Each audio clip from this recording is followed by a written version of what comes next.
Welcome to the Digital Academy. Love you guys. Honestly, man, I miss my students. They help keep me, I think, grounded, and man, I miss that. And you know, stay strong, keep positive. And I got an interesting one here, man. Terrence McKecken. Time is speeding up, and if you don't know who Terrence McKecken is,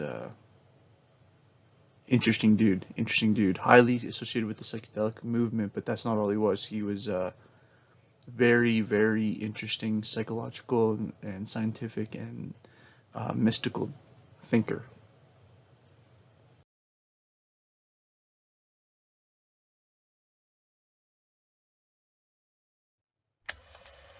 Digital Academy, after school. Terrence McKecken. Anyways, love you guys. Welcome. Hope you like this. Which lasts I haven't longer, seen this one. 1,000,000 years in which nothing happens, or 10 seconds with 50,000 events crammed into it? What's longer, a million years with when nothing happens, or 10 seconds when a million things happen, or something like that? That's what he said. In other words, really time is only Notice all experienced the by the mushrooms. events which occur within it. And I maintain that the early universe had very little going on, and consequently, time moved very, very slowly. The character of time as we approach the present is that there are more and more physical domains and energetic domains in which change can occur. For example, the early universe was a pure plasma, a pure swarm of unassociated electrons. You didn't even have atomic systems, let alone chemistry, molecular chemistry, life, complex speciated life, and dynamically balanced planetary ecosystems. Each one of those more complex phenomena crystallized out or emerged, if you will, from the previous systems that had come into existence. Came from what came so before when I it. say time is speeding up, what I mean really is that more and more is happening. More and more is happening. More connectivity occurs now in a calendar year than occurred in 1,000,000 years. It's crazy because this video is kind of old, but that is clearly a graphic of Trump standing at a podium with a biohazard symbol on it.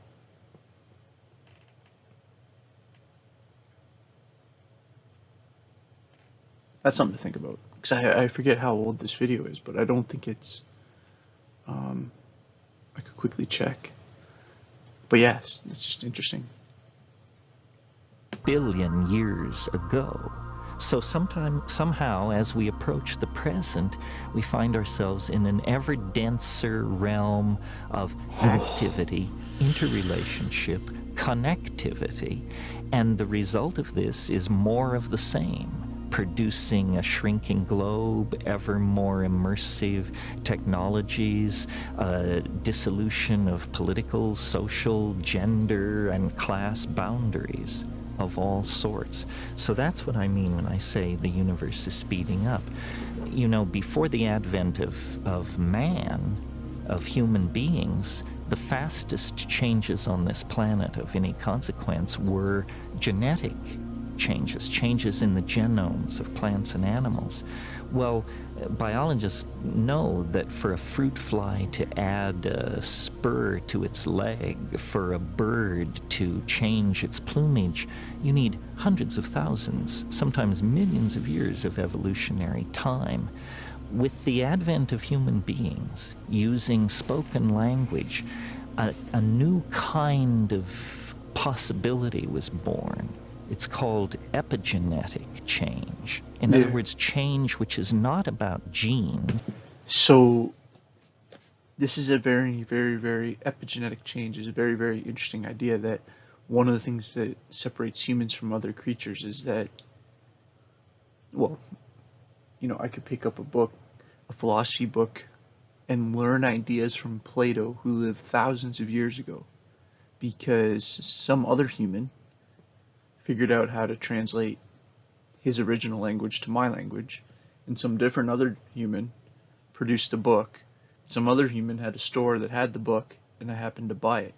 And that allows us to pass knowledge in ways that aren't just genetic, that are cultural. And epigenetics is this interesting,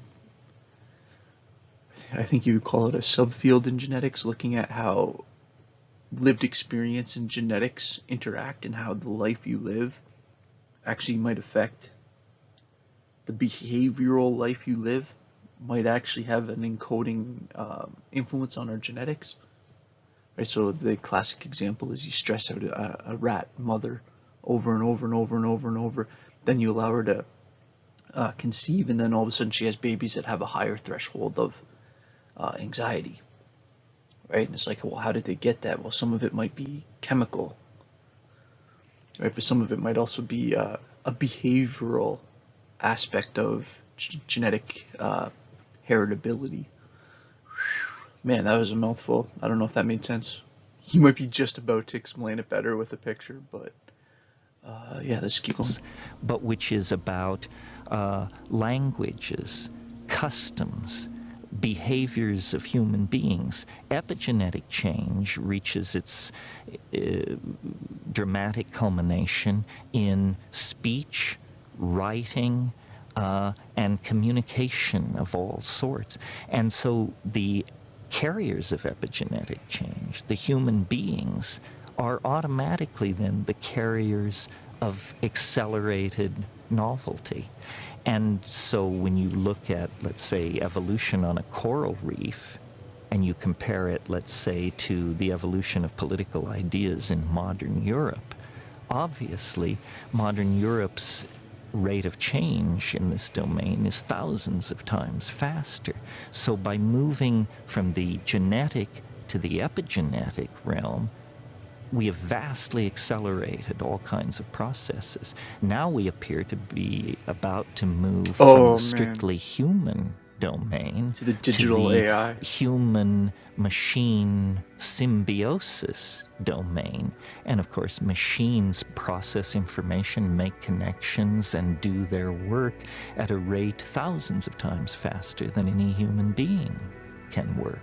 So we see again a progressive acceleration of the process of creating and maintaining varieties of connectivity. Oh man, that's a trippy picture. The universe is complexifying faster and faster.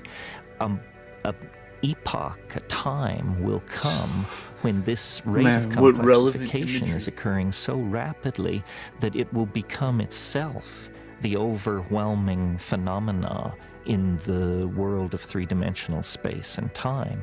And I call this the omega point, or the transcendental object at the end of history.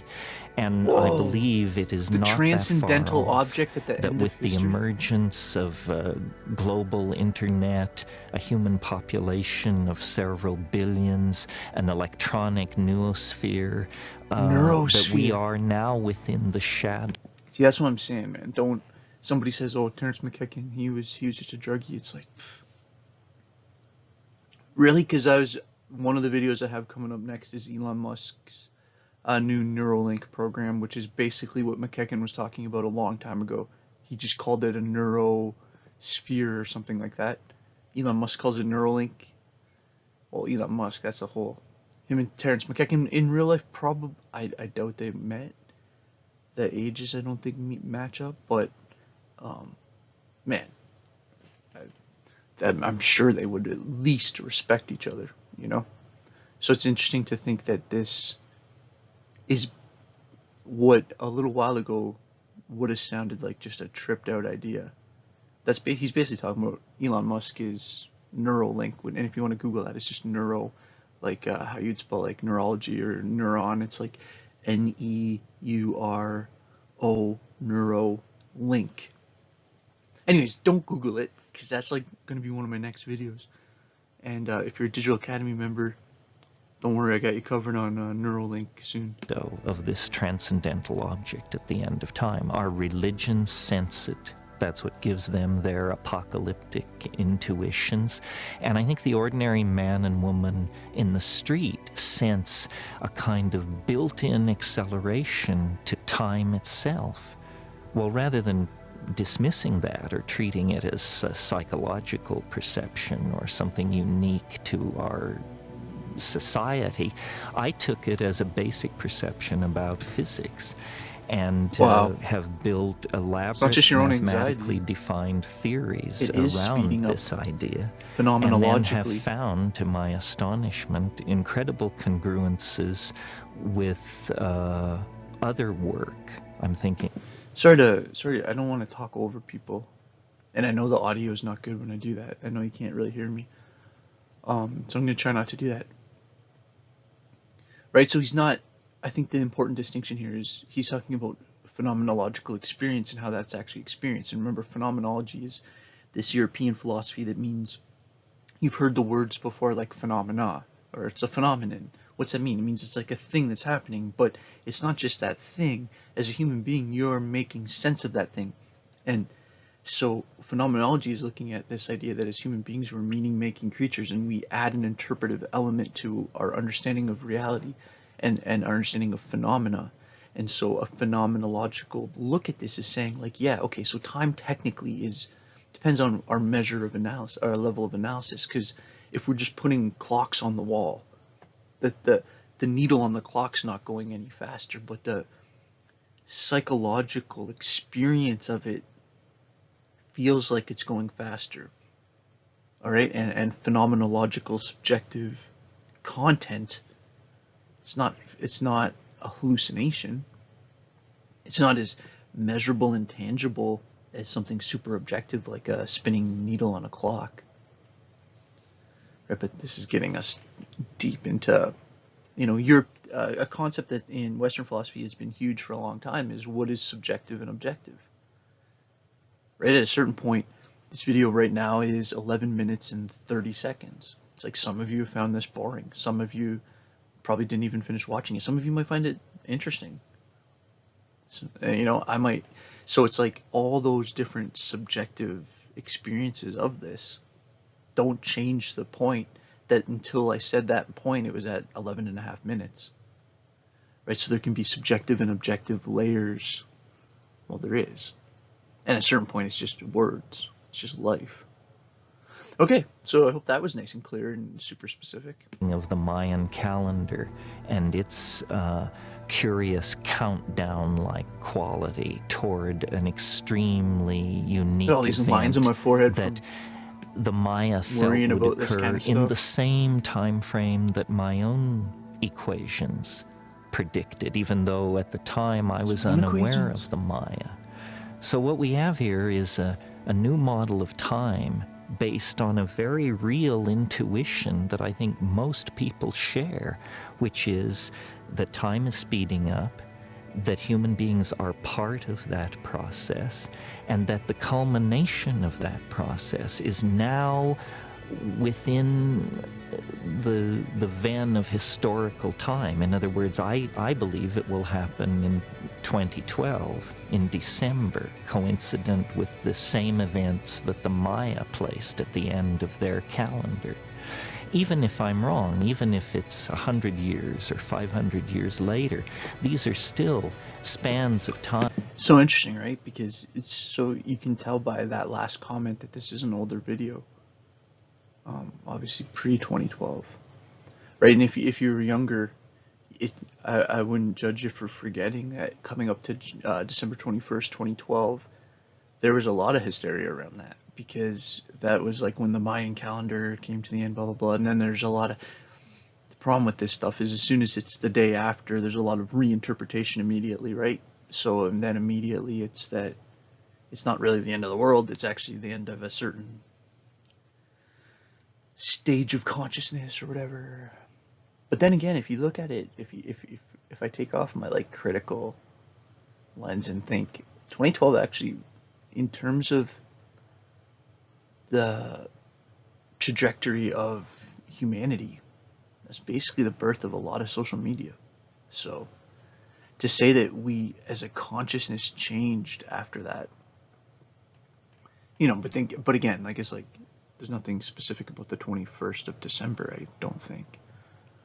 The Mayans created these complicated calendar systems based on the stars that are still amazing to today. Um, anyways, ancient history, man. That's like my nerd top. That's one of my favorite topics. I won't take the bait on going on a huge rant about Mayans. Let's just. There's only like a minute left of this. So. Time that, when compared to the life of the planet, are fractions of a percentage. So whether you believe, as I do, that we can know the precise moment of this transformation of the world of time, or whether you believe it is simply coming soon and fast, really doesn't make that much difference. We are all gathered here at the end game of developmental processes on this planet. We are about to... Did you hear what he just said? We're all here in this end game of developmental processes on this planet.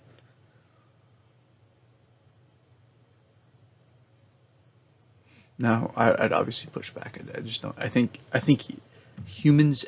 all humans have always made the mistake of assuming they're the last in the line of a chain, right? Like the Romans, when they were the strongest society in the world, definitely didn't think that like one day they would just be an interesting point in the history. They basically just would be associated with about 1000 AD. They wouldn't even like.